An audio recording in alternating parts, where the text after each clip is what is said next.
Good morning. Welcome.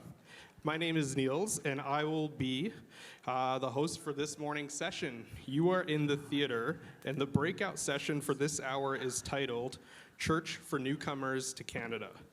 Before I introduce our presenters, I want you to know that this session is being live streamed to our satellite sites in Quebec, Ontario, Manitoba, and BC.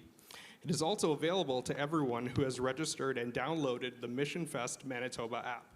So please know that your image may appear on the live stream broadcast. And if you don't absorb all the content in this session, the video of each session will be available after Mission Fest is over on our YouTube channel.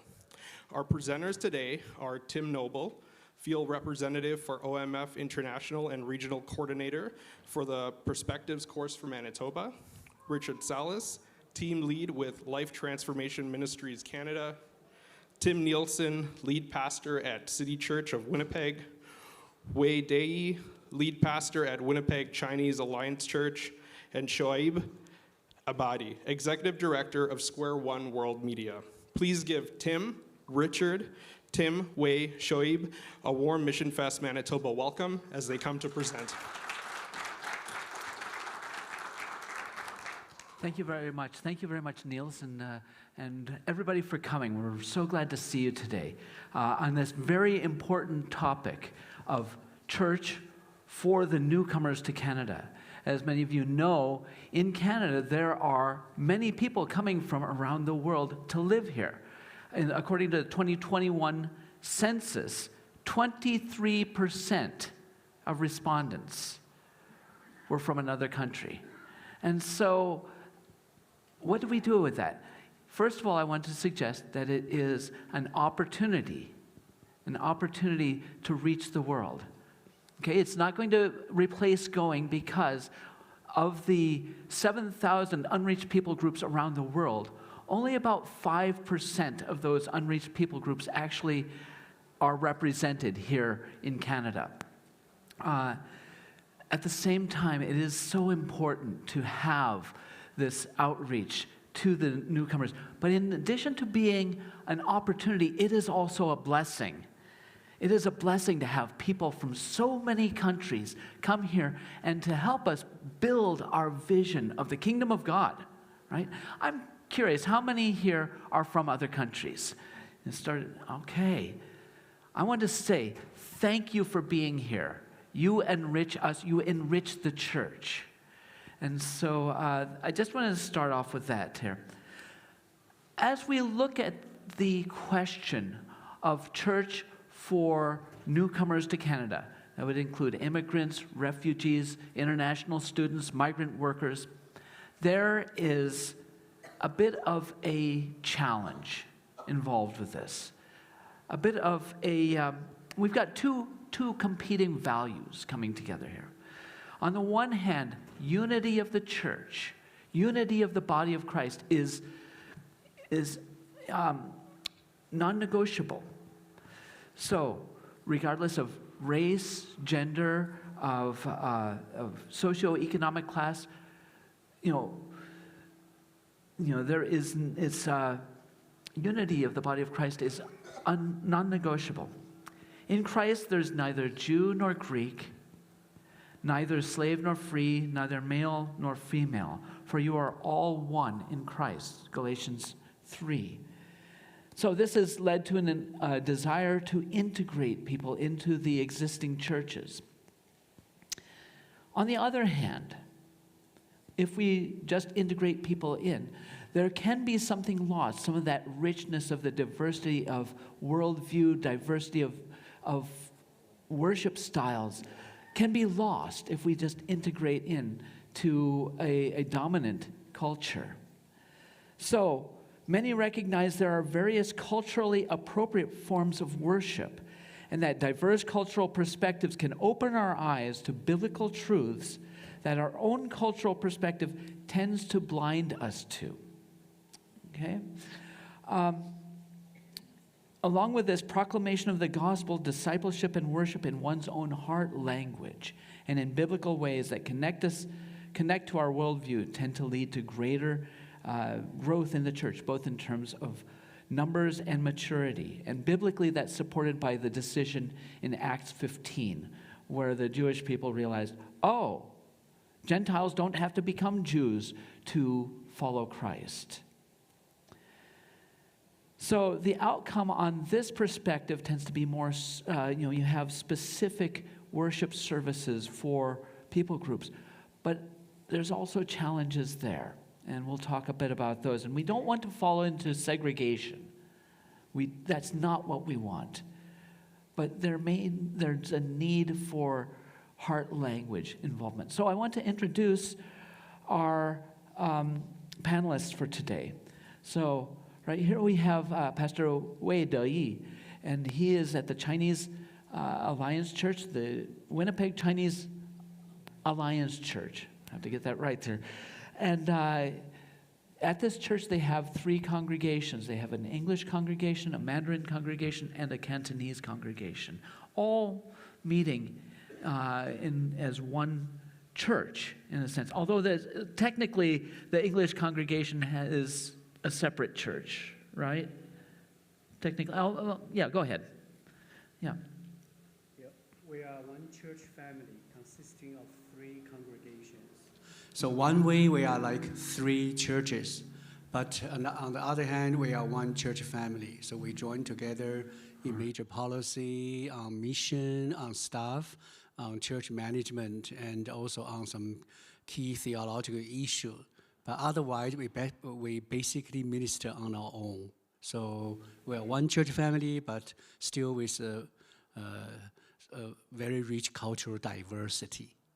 Fairly Trinitarian, I think. You've got 3 churches in one church. So, all right. We have also Pastor Tim Nielsen from City Church. And Pastor Tim, can you tell us more about City Church and what that looks like for you? So it's an intentionally intercultural church comprised of many different nationalities worshiping together. First generation Canadian primarily. That's in the morning, and then there are 4 ethnic services in the afternoon. There's Karen, Chin, Eritrean, and Punjabi. Okay, so really all over the world. And a ministry center known as Naomi House, which continues that work as well. Excellent, thank you. And we also have Richard Salas, who is with Life Transformation Ministries and also ministers to newcomers from Latin America. Richard, could you tell us a little bit about, whoops, here's our other microphone. If you could tell us about, yes. Hello.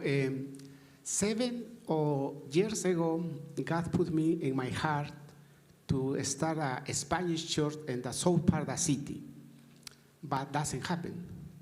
I was praying, I was fasting with many pastors, with many believers about that.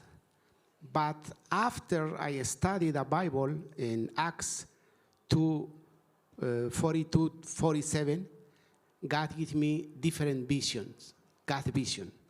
The Bible says the Lord was adding this new believer every day to the church. I understand I don't need to have a Spanish church in different place with different service. Only I need to reach out with passion, introduce to the current church in English, because the integration for newcomer is very important. We start to service in Waverly Church and now in White Ridge Baptist Church. This is the way God leads us to integrate new believers to the local church. Very good.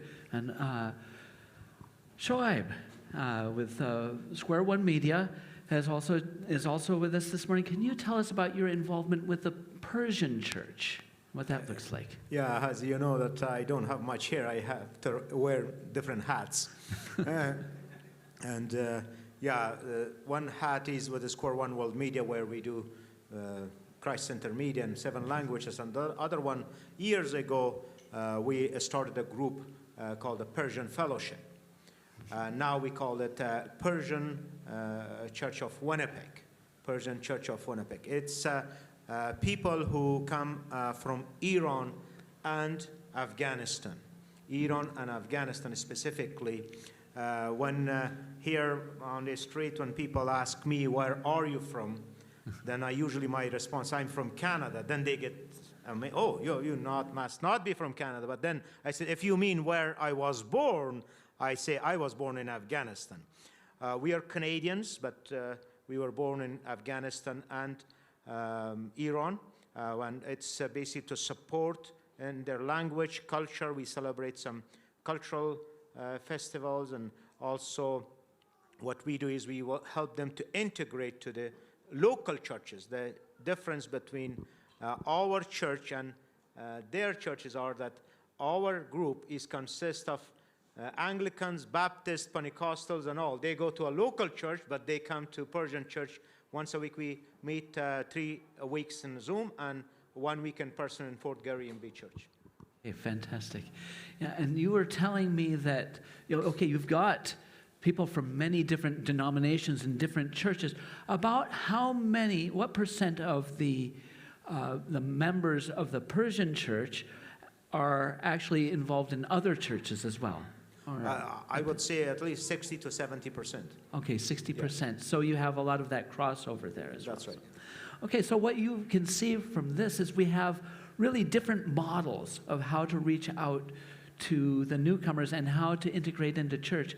And so our purpose today is not to find the one perfect model that works for everything, one size fits all, but to learn from one another, because people are different when they come. And so what's going to work best is going to be different, and yet there's also some principles that we are hoping to glean from this. Okay, so I'm wondering, Richard here. Now, you encourage newcomers to connect to join the English churches, the White Ridge and Waverly churches, and they also join with other churches as well, right? Why do you encourage this here? The most important, we need to think not in the current generations, in the second generation. If the second generation only have in Spanish, mostly they don't attend it. For this reason, for us, is integrate in the local church. For example, in Waverly Church, do you imagine in the church is 25 new families in your church? Almost represent more than 20% the attendance.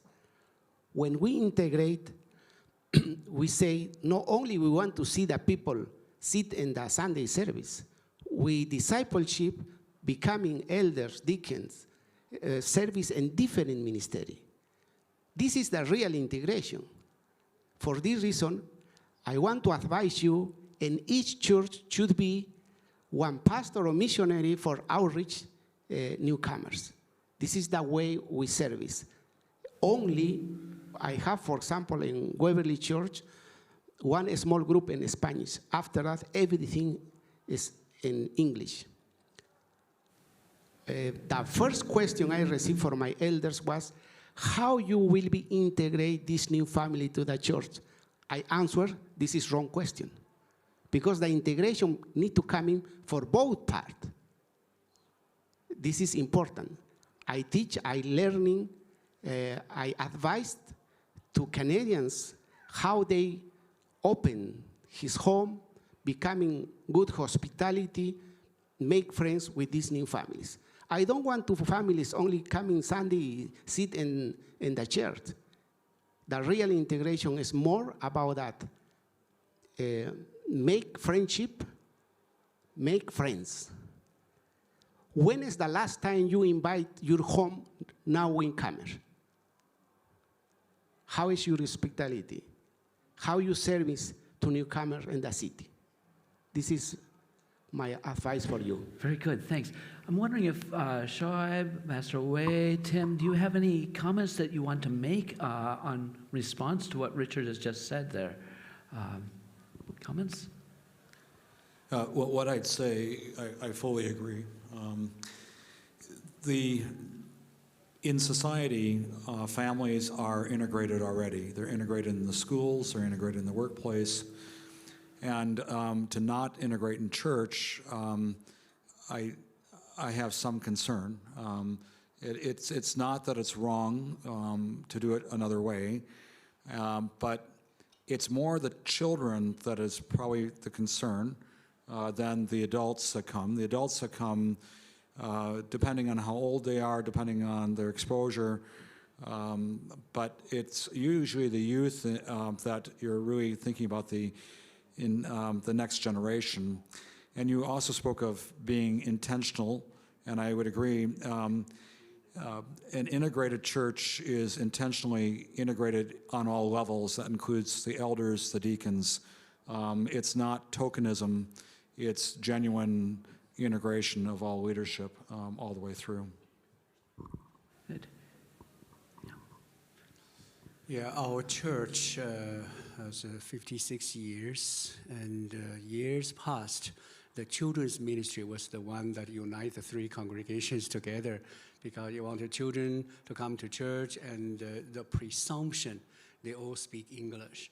So 5 years ago, I introduced a change, because I realized the parents are the true mentor of your kids. If your kids go to the English ministry, you go to Mandarin, to the Cantonese, they have no clue what the children are going through. So 5 years ago, we introduced, let each congregation do its own children ministry, using their own language. For the Hong Kong people, they are somehow okay, because their English is relatively good.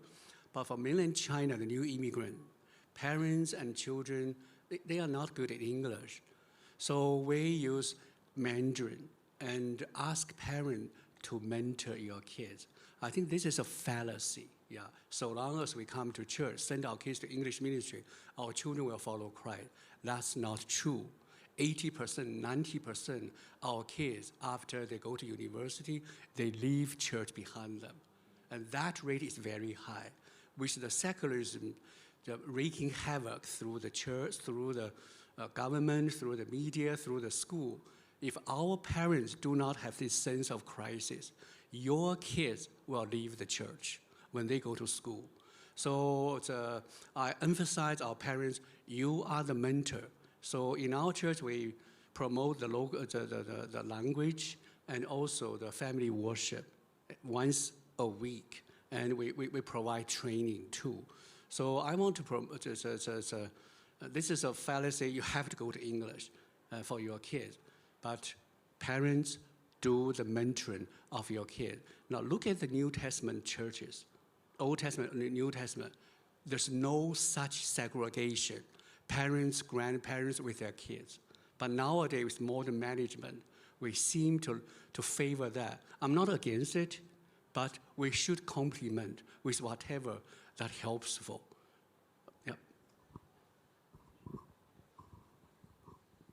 That's the word integration is a very good word that lately we all use it. And what I would say when it comes to integration, in terms of general and church integration, I would say probably the churches are at least 10 to 20 years behind the public integration. When that comes to integration, I divided in three types of integration. One, it's called forced integration, where you come to Canada, you have to go to school, you have to learn English, you have to learn some of the things to continue living here. It's a forced integration. Then another one that I would also find out is called limited integration. You know, a lot of historically here, like when it comes people from China, they put them in one place, Chinatown. It's yours, at least we make sure that you don't break the law, you do whatever you want. That's limited integration, or Korean, or Japanese, or and then what we all believe in fully biblical integration. Fully biblical integration is based on the Bible, where you not only help them to become a good followers of Jesus, that's the church, but also you help them to become a good Canadian citizens. At the Chai Center, we started with the Ann Perner here, she is as well. When we started, we probably, the best moment of my life was when I giving someone a Bible, and also when someone found a job.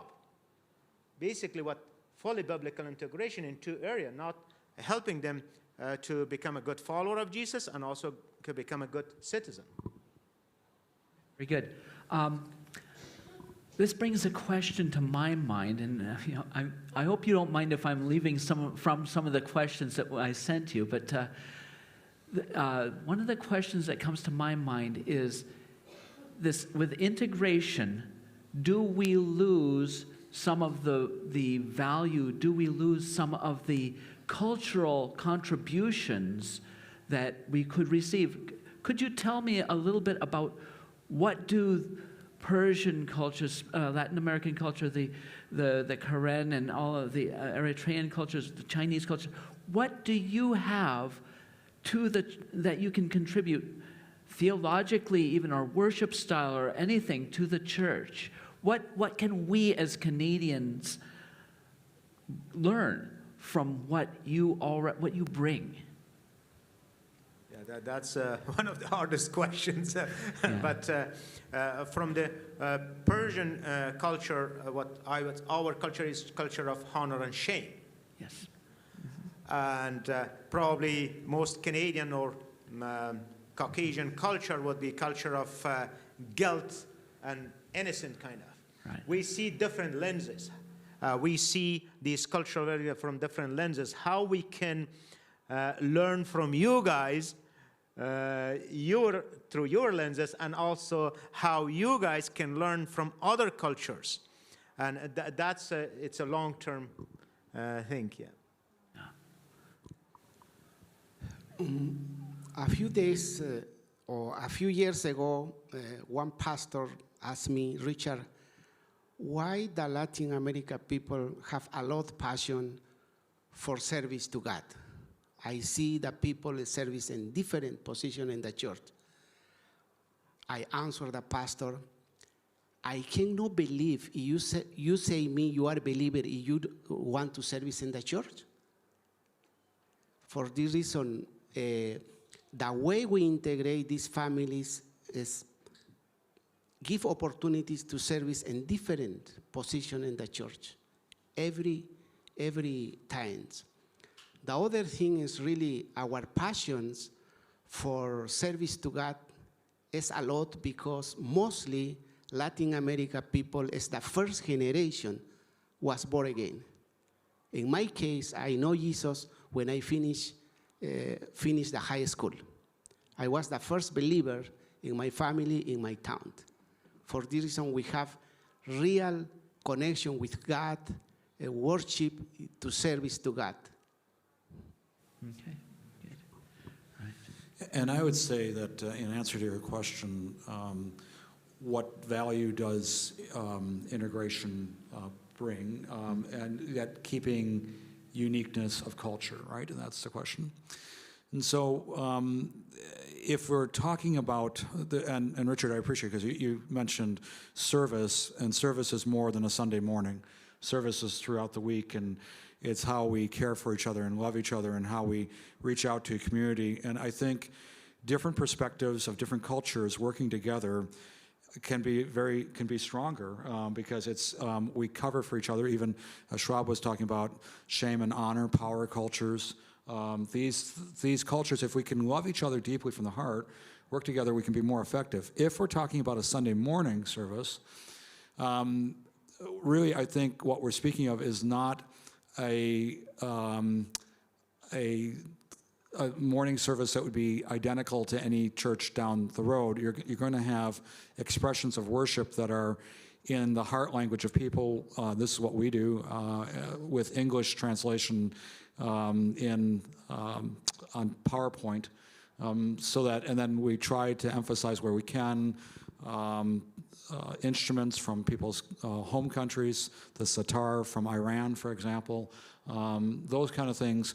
And that brings a richness of worship as opposed to us trying to look like every evangelical church down the block, singing the same songs with the same light show and the same thing. And that's not what we're after. It's not an attractional model, and it's not going to bust open the doors to thousands of people coming. But what it's going to do is those attending will feel included and part of what's taking place. Right, fantastic. That's me. I think as new immigrants, they want to enter into the mainstream, be part of the culture, be part of the society. But as pastor, as Christian, we need to know we are into the world, but we do not belong to the world. Yeah, Chinese people are family-oriented. They will do their best to teach their kids to be professional people. So they will learn English, they will learn a trade. So I'm not concerned about integration of our children, but I'm concerned about them too much integrated. They lose their Christian identity. So I challenge my people, my church, my brothers and sisters, how are we going to understand the secular world? So many deception through the government, through the school, through the media, and teach our kids the unique Christian values and really nurture the Christian value so when they grow up, they can fight against them. So for my part, I'm not concerned about integration. I'm concerned about the church losing its distinctiveness with the world.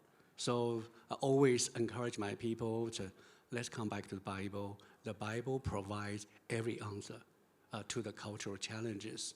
And yep. Okay, excellent. Yeah, you bring up a really, really important point in terms of the world culture, whether that, and that's true not only here in Canada, but anywhere in the world. But the world's culture and the Christian, what we might call a Christian culture, which might look a little bit different in different places, though there's a unity, there is a diversity there. It all ties into identity, right? Who am I? And you mentioned about the children and the 1.5 generation, 2.0 generation immigrants, those whose parents have come in. Can you talk, all four of you, to the question of identity in terms of the parents and the children, and then also the newcomer, who am I, as they come into Canadian culture biblically, right? As Christians, as followers of Jesus Christ. And that also, no, I'll hold off on one more question on that. Just, can you handle that? What's right there? I think for the parents, the first generation, I think their hearts are being deeply rooted with Chinese traditions. Chinese traditions are very family-oriented. Yeah, parents, you care for your kids. You sacrifice for your kids. And kids are brought up to have this idea in the future you need to support your parents one way or another. Yeah, that's part of our culture. And also Chinese cultures are generally very, very traditional. So those kind of the now secular thing, the drug taking, LGBTQ, basically they're against it. So I see the Chinese culture one way or another contributing, where we can work with the church together to fight against it. So for me, I always recommend our Mandarin parents, if you can afford it, send your kids to the Christian school. Yeah, this way you can help them to nurture a traditional, biblical honoring, this kind of a view on humanity. And but our kids, the second generation, when they were born here or they came here at a young age, eventually they will consider themselves Canadians. But they speak Chinese, but they cannot write Chinese. So they are bicultural. The struggle is there. Am I Chinese or I'm a Canadian? My son was born here, but if you talk with him, I am a Canadian. I'm a Canadian. But I also teach him purposely to keep part of the tradition. That's why I teach him Chinese. At home, we only speak Chinese. So this way, and every year, if I can afford it, I bring him back to China so he can make connection and learn to speak Chinese, understand Chinese freely. Yeah, it is a real challenge. First of all, City Church is a little bit different in that the majority of people that we work with are refugee background. They're not professional. So professional and refugee are two different situations, two different reasons for coming to Canada, two different mindsets. Depending on who we're speaking of, some are well educated, others, the average time that people are in refugee camps is 17 years. So often they have not had the benefit of education. And what can happen is that culture becomes, and the church becomes the place to preserve culture. And then it becomes an isolated place, bastion, of preserving culture. And the challenge to that is that what I see among refugees, and I think it's different among professionals. Professionals and refugees are different. But the families are generally uninformed of what's taking place in mainstream society. They do not know about LGBTQ issues. They do not know about transgenderism. They don't know about the drug culture. They are uninformed. And the smaller ethnic churches that are more refugee-based and are from that background, generally speaking, the parents are unaware of what's taking place, whereas in an intentionally intercultural church, the hope is, and we still fail, but the hope is that because we're rubbing shoulder to shoulder, we're offering resources that are provided for these groups that they would not have apart from the intercultural model. Professionalism is different because our Chinese brothers are going to university, they're more informed of what's taking place. So it's a different situation, but I'm speaking from our point of view. I also want to just mention one other thing while I'm thinking of it that I just want to mention too, and that is I do think that it's important that children know their Bible in their native language, but they also know it in English, because the words for translation are quite different between each other. And as the years go by, they will not be able to understand English-based resources that have theological words or Bible words, because they know it. They know the principles, they know the people, but they don't know the words. And so it cuts off from them a major source of literature and Christian growth that they could have. And so I think churches must also make sure that they're educating in English as well as native language as well. In my case, I want to share more my own experience in my family. I arrived with 2 kids, age 7 and 8, and my younger was born here. Always we have discussion about the culture. We know many differences, but always I say, if it's the presence of God in your life, it's only one culture. Doesn't matter where you live, in Canada, in Peru, or around the world. The other thing is, in our case, we encourage our kids to study the high level as possible here. I don't want to speak. My son received a scholarship in the University of Toronto. He finished mechanical engineer and robotic. I try to push a lot to study, because for us it's very, very important. Secondly, the other thing is, in our home we speak only Spanish. My younger kids, sometimes they don't want to answer me in Spanish. I didn't hear. Everybody is fluently in Spanish. They have a lot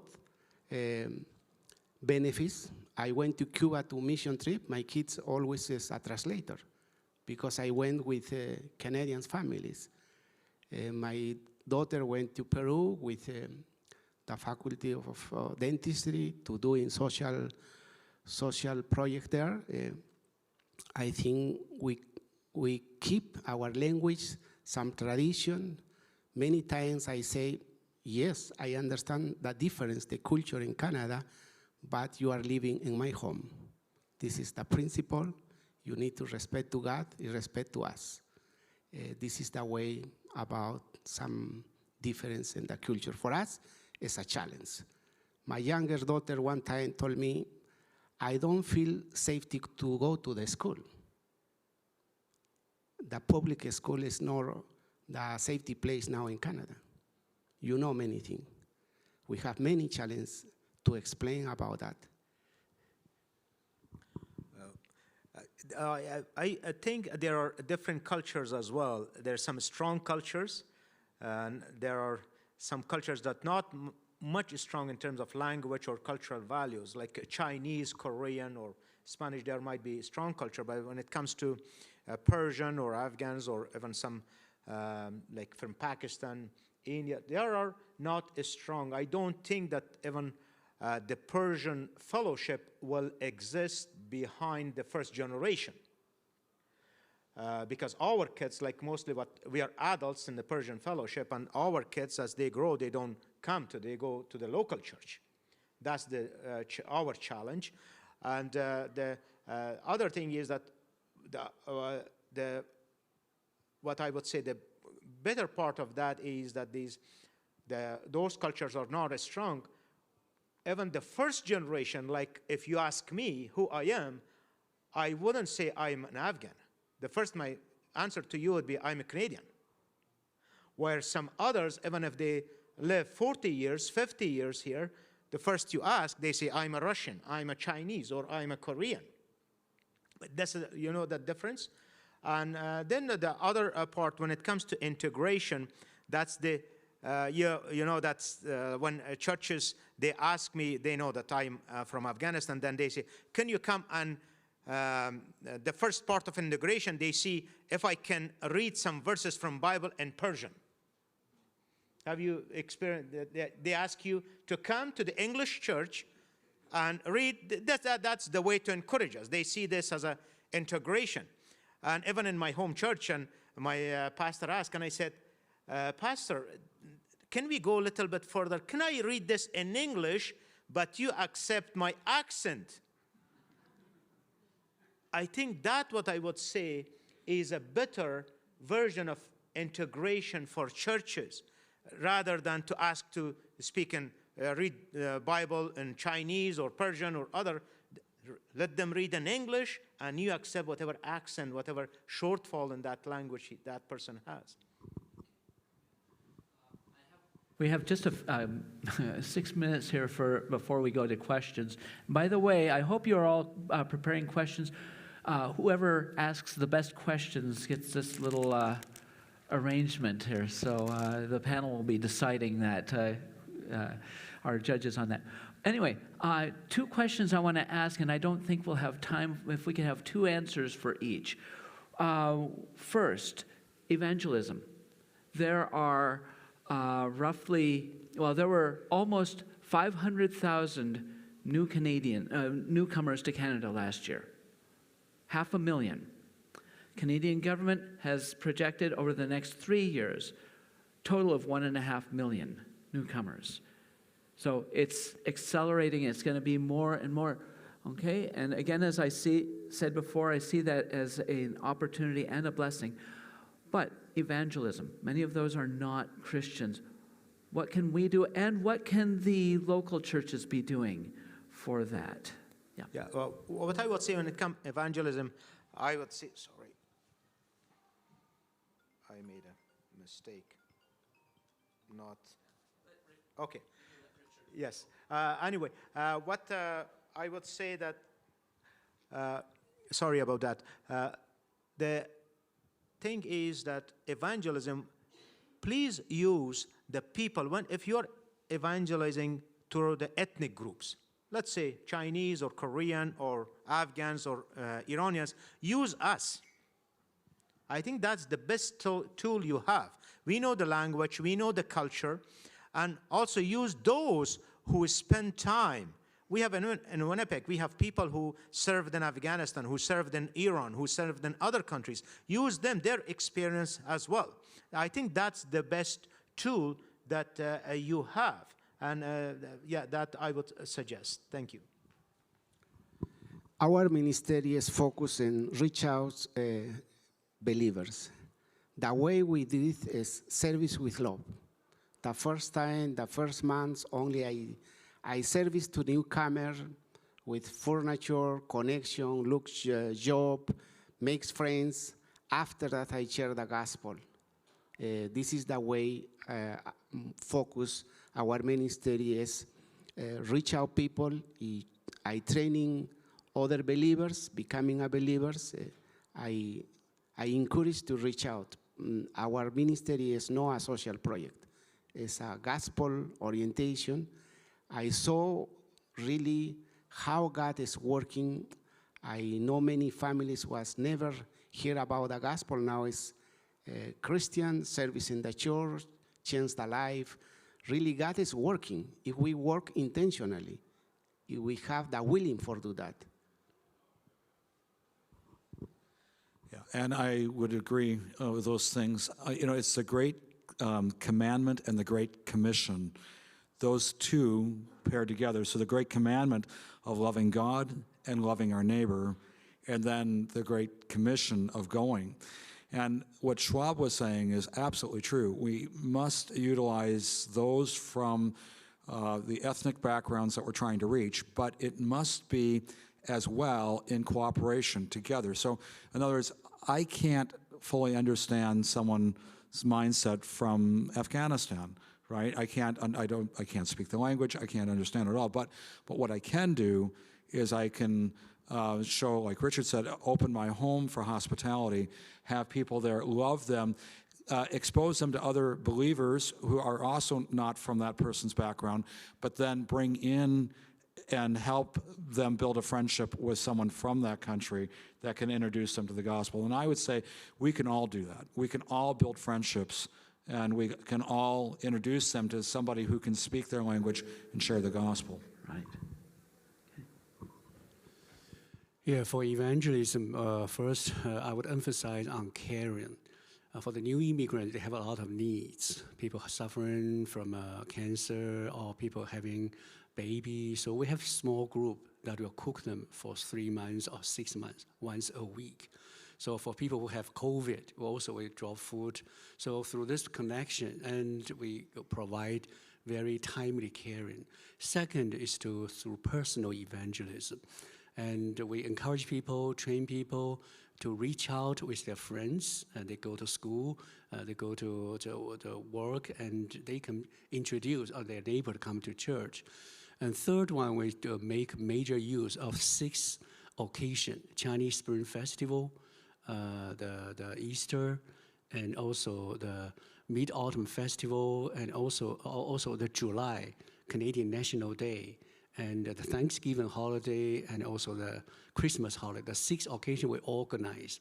The church, the potluck, and the people come together. They have enjoy the rich Chinese food together, and we preach a gospel message. And through this, people are connected, and they hear the altar call. Some of them come to know Christ. So as a church, we organize a good Bible-focused Sunday worship, and people will invite. You come to Sunday worship, and you can hear the Word of God. Then through small group, the personal evangelism, and also strong caring, then people are somehow connected individually, and then eventually they are connected with the church as a whole, as a church family. Okay, thank you very much. I have one more question that's really burning on my mind, but I want to give time for questions here. Let's open it up to questions. Is that all right? Okay, and one of the questions I'm thinking of is, what can we as the Canadian churches do better to welcome people? But maybe someone else will answer that. But I want to give it to you and your questions right now. So just raise your hand. We have a microphone. And I'll bring the microphone to you. And if you're watching online, just type it in the YouTube chat. Yep, we can do that too. Yeah. If you meet somebody from an ethnic group, but you don't know another Christian, and don't know a Christian from that ethnic group, do you guys have resources? Like, we know an East Indian, but we don't know any East Indian Christians. So Definitely in Winnipeg, there are so many people to network. If it's East Indian, if they happen to be Punjabi, there'd be like Akmal Erasmus who could help. There are others. It's just a matter of networking and asking around, and I think you can find people from each background. Yeah.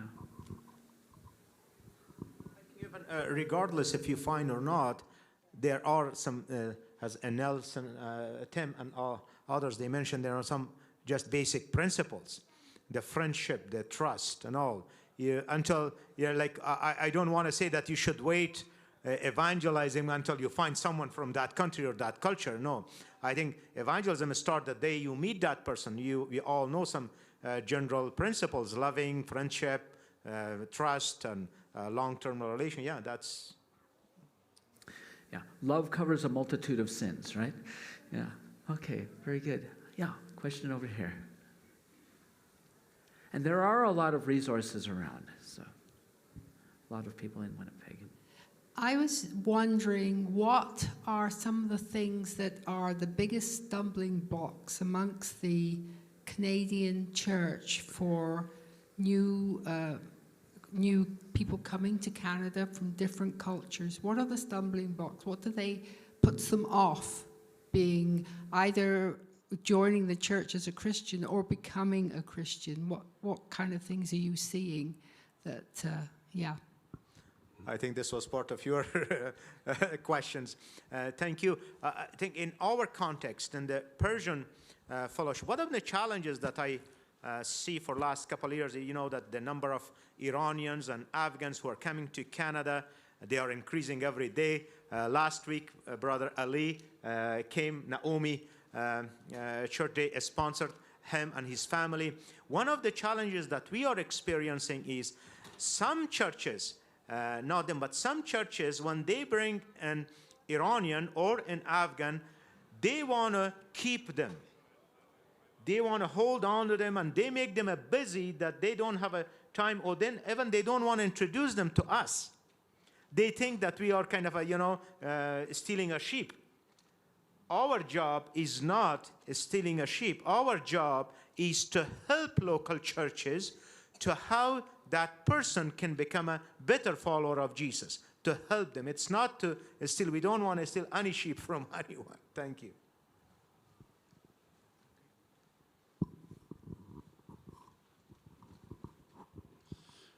I think the Caucasian churches are very friendly. And to my knowledge, almost every English-speaking church, medium or large, have a sizable Chinese Bible study group.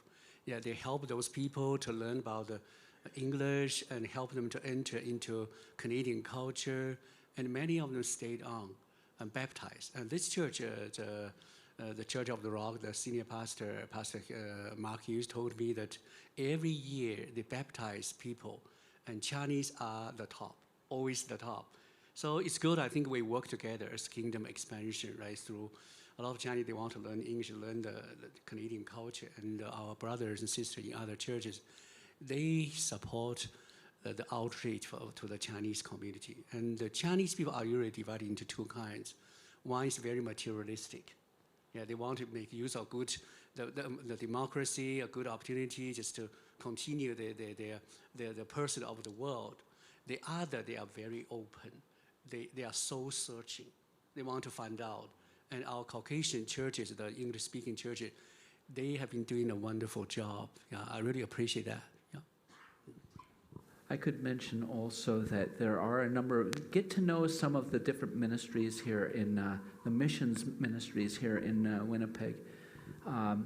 East Asia, I have to say OMF, we specialize in that and we can help with that. We have resources.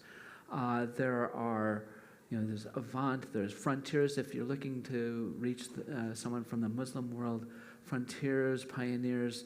There are representatives here. Get to know some of the different booths here. Please do interact and get contact information saying, hey, if we meet someone from East India, for example, which would, Frontiers, who would you recommend as a ministry here?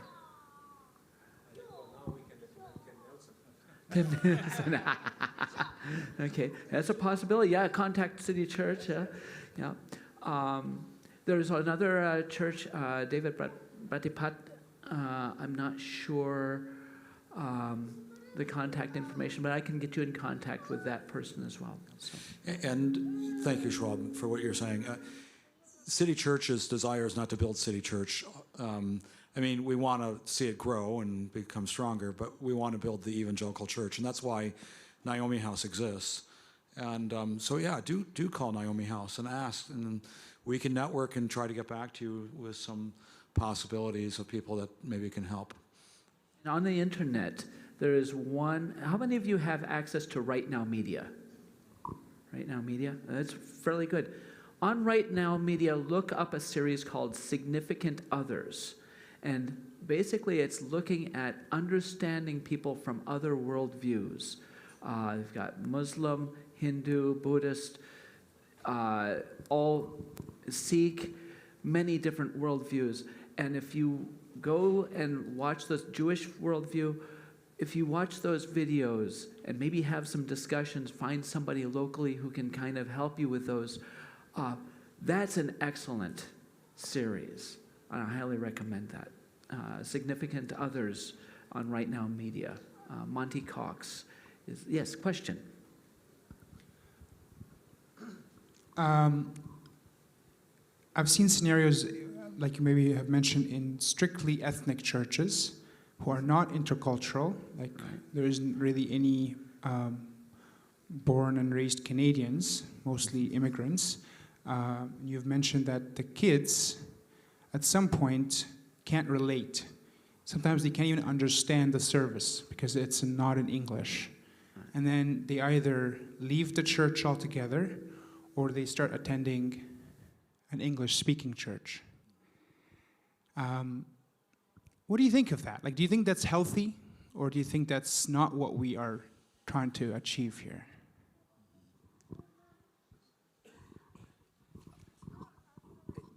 If you wanted my personal view is local church.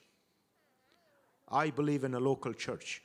And it's in English, yes, we live here, in French, or whatever. Local church is the basic for discipleship. But the reason that we started a fellowship, Persian fellowship, is not to replace a local church, but to help those Iranians or Afghans in their walk with the Lord, to help them. Basically, we are not a 100% a church and 100% a fellowship. We are between that. But we are not, our fellowship is not a local church. I believe in a local church where all generations, like we go to our local church, Fort Garry MB Church, and then as a fellowship, we go to Persian fellowship. That's my point of view. Yep. Others? Yeah, if you look at the history of missions and whatnot, Donald McGavin in the 1970s formulated the idea of the ethnic-specific church model for developing and moving forward in evangelism, and in much of what he developed was true. So you would see, and the Alliance was excellent in that, in terms of having ethnic-specific churches to reach within the ethnic church, and the idea of being the three-self movement as well. But what the model did not address was a multicultural society that church exists in, and that's the challenge of that model. I must say that there are also implications for the global church, for the churches in cities especially around the world. Yeah, in our church, we give 3 options. You can go to English, you can go to the Cantonese, you can go to the Mandarin for the children, because they're sizable Chinese community. Their kids do not speak any Mandarin at all, and they would prefer to go to an English speaking. And with Chinese cultural background, better connection, they can go to the English ministry. But my concern is our English ministry is so much in tune with the Canadian culture. Sometimes the bad influence is there. So that's my concern. So for lead pastor, you need to find a pastor for your children that's truly biblical. Otherwise, go into the cultural trend. That temptation is very strong. Yeah. One more question, last question here. How important is food when you're trying to integrate? Would an immigrant rather have a potluck at a church or be invited to someone's home to have food? Wow, what a great... I think as a church, if we make good use of the traditional, maybe different countries have their holidays, come together is good.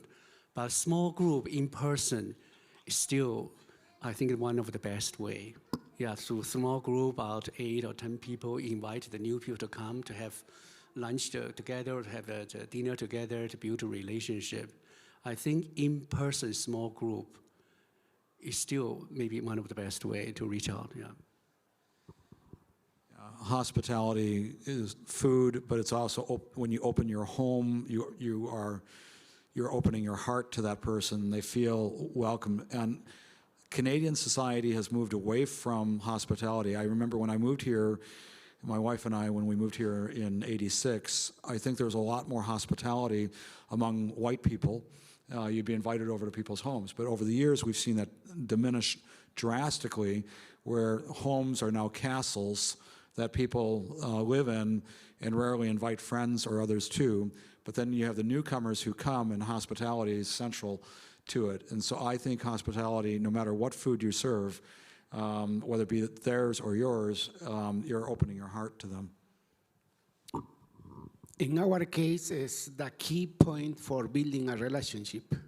Many newcomers, if you invite your home, share coffee or go to Tim Horton, really, the newcomer feel alone here. They don't have friends, they don't have family. If you open your home, your time, really you bless a lot. This is, in our experience, this is a good investment time. Invite their chair, speak. They feel you becoming his family. Yes. Thank you. One of the challenges that we all have is about the friendship. You know, here in Canadian culture, you invite only your friends. And who is your friends? Your friends, those who is at school or college or years. But in our culture, I can meet you now and we can shake hands and you can become my friend and I can invite you my home. And that's a huge difference. And one of the challenges that I was other day, my wife and I, we were thinking, okay, how many people, like local Canadians, we invited to our home for last 22 years. And then I asked the same question. I said, how many times we were invited to their homes? There were a huge difference. I think this is a challenge to all of us and to open our houses. Thank you. Right. Thank you. And don't feel intimidated. There are some things that you do need to observe. For example, if you're inviting someone who's Muslim over, don't serve pork. Someone from India, you may want to be careful of, what meats you serve. Chicken and fish tend to be safer, but make sure you have some vegetarian dishes as well. But aside from that, food is a great uniter. So, yeah. Thank you so much. It's time to decide on the best question. Best question. No? I served in Thailand, and if the question, and food is so important in Thailand, I think that the last question has got to be the one that takes it from me, takes the cake, if you will. So, Pastor Wei, would you take this over to her then? So, a gift from the Chinese Alliance Church. So go ahead and, Thank you all for coming tonight, today. Tonight, it feels like tonight. Thank you for coming today, and blessings to each of you as you reach out to the world here in Winnipeg. Thank you.